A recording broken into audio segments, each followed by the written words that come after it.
Hello అందరికి welcome back to Dolly dumplings. ఇవాళ video వచ్చేసి కరకరలాడే ఉల్లి బొండాన్ని ఎలా చేసుకోవాలో ప్రాసెస్ చూసేద్దాము.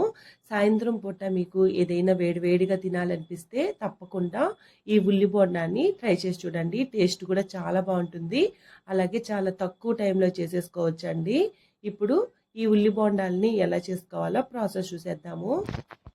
దీనికోసం ముందుగా నేను ఇక్కడ 3 మీడియం సైజు ఆనియన్స్ని పైన ఉన్న పొట్టుని తీసేసి తీసుకున్నానండి.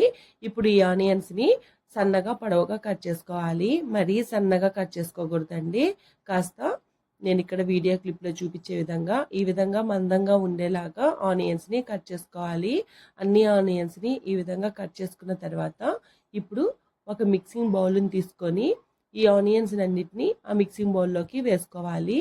ఇప్పుడు ఇందులోనే 2 పచ్చిమిర్చిని చిన్న చిన్న ముక్కలుగా కట్ చేసి వేసుకొని ఒక రెమ్మ కరివేపాకును కూడా చిన్న ముక్కలుగా కట్ చేసి వేసుకోవాలి. అలాగే కొద్దిగా కొత్తిమీరను కూడా కట్ చేసి వేసుకొని ఒక 1/2 టేబుల్ స్పూన్ సాల్ట్ అలాగే 1 టేబుల్ స్పూన్ కారంను వేసుకొని ఈ ఆనియన్స్ మొత్తం పట్టేలాగా నేను ఇక్కడ వీడియో క్లిప్లో చూపించే విధంగా కాస్త గట్టిగా మ్యాష్ చేస్తున్నట్టు కలుపుకోవాలి. ఇంకా ఇందులో మీకు నచ్చితే 1 టేబుల్ స్పూన్ వరకు అల్లం వెల్లుల్లి పేస్ట్ని కూడా వేసుకోవచ్చండి.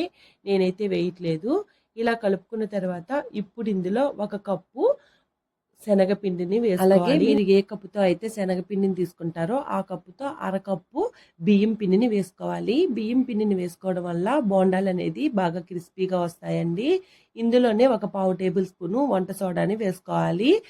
ఈ పిండిలో ముందుగా వాటర్ని ఏమీ యాడ్ చేయకుండా ఈ ఆనియన్స్కి పట్టేలాగా కాస్త గట్టిగా మ్యాష్ చేస్తున్నట్టు పిండి మొత్తాన్ని ఆనియన్స్కి పట్టేలాగా కలుపుకోవాలి.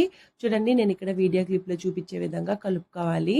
ఇలా కలుపుకున్న తర్వాత మీకు అవసరం అనిపిస్తే కొద్దిగా వాటర్ని స్ప్రింకిల్ చేసుకుంటూ పిండిని కలుపుకోవాలండి. మీరు ఒకేసారి వాటర్ని యాడ్ చేసేసారంటే పిండి లూజ్ అయిపోయే ఛాన్సెస్ ఉంటుంది. మనం బోండాలు వేసుకున్నప్పుడు ఆయిల్ పీల్చేస్తుందండి పిండి లూజ్ అయితే. చూడండి, బోండాలకి పిండి అనేది ఈ కన్సిస్టెన్సీలో ఉండేలాగా చూసుకోవాలి. అలాగే సాల్ట్ సరిపోయిందో లేదో ఒకసారి చెక్ చేసుకొని సాల్ట్ని ఈ స్టేజ్లో అడ్జస్ట్ చేసుకోండి. అలాగే మనం బోండాలు వేసేటప్పుడు కొద్దిగా పిండిని తీసుకొని మరి గట్టిగా నొక్కకుండా పైనే ఒత్తుకుంటూ బోండాలని వేసుకోవాలండి. ఇప్పుడు ఈ పిండిని పక్క పెట్టేసి స్టవ్ ఆన్ చేసుకొని కడాయిని పెట్టుకొని డీప్ ఫ్రైకి సరిపడా ఆయిల్ వేసుకోవాలి. చూడండి, నేను ఇక్కడ వీడియో క్లిప్లో చూపించే విధంగా పిండిని కొద్దిగా తీసుకొని బోండాలుగా వేసుకోవాలి. ఇప్పుడు ఆయిల్ వేడైందో లేదో చెక్ చేసుకొని ఆయిల్ వేడైన తర్వాత కొద్దిగా పిండిని తీసుకొని నెమ్మదిగా ప్రెస్ చేసుకోవాలండి. మరి గట్టిగా ప్రెస్ చేసేయకూడదు. లైట్గా రౌండ్ బాల్ లాగా ప్రెస్ చేసుకొని ఆయిల్లో ఒక్కొక్కటి వేసుకుంటూ మంటని మీడియం ఫ్లేమ్లో ఉంచి ఈ ఉల్లి బోండాలు ఎర్రగా వేపుకోవాలండి. అలాగే బోండాల్ని ఆయిల్లో వేసిన వెంటనే కలిపేయకూడదు. 1 నిమిషం పాటు అలాగే వదిలేసి తర్వాత రెండో వైపుకి టర్న్ చేసుకొని డీప్ ఫ్రై చేసుకోవాలండి. చూడండి, ఇవి వేగడానికి 1 నిమిషం పాటు టైం పడుతుందండి. మంటని మీడియం ఫ్లేమ్లో ఉంచే వేపుకోవాలి, లేదంటే బయట వేగిపోయి లోపల పిండిగానే ఉంటుంది. ఇలా అన్ని బోండాలు ఈవెన్గా వేగిన తర్వాత ఈ ఉల్లి బోండాల్ని ఆయిల్లో నుంచి పక్క తీసుకోవాలి. అదేవిధంగా రిమైనింగ్ పిండిని కూడా బోండాలుగా ఆయిల్లో వేసుకొని మంటని మీడియం ఫ్లేమ్లో ఉంచి ఎర్రగా అయ్యే వరకు వేపుకొని పక్క తీసుకోవాలండి. అంతేనండి, ఉల్లి బొండాలు రెడీ అయిపోయాయి. చాలా సింపుల్గా చేసుకోవచ్చు. ఇవి బయట క్రిస్పీగా లోపల సాఫ్ట్గా చాలా బాగుంటాయి. ఇంకా ఇందులో పచ్చిమిర్చిని కూడా ఈ ఆయిల్లో వేపుకొని ఈ బోండాలతో పాటు సర్వ్ చేసుకోవచ్చండి.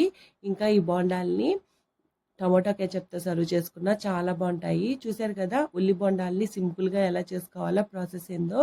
ఈ వీడియో మీకు నచ్చితే లైక్ చేయండి, షేర్ చేయండి, కామెంట్ చేయండి. అలాగే మరిన్ని రెసిపీస్ కోసం మన ఛానల్ని సబ్స్క్రైబ్ చేసుకొని నోటిఫికేషన్ సింబల్ని ఆన్ చేయండి. Thank you for watching.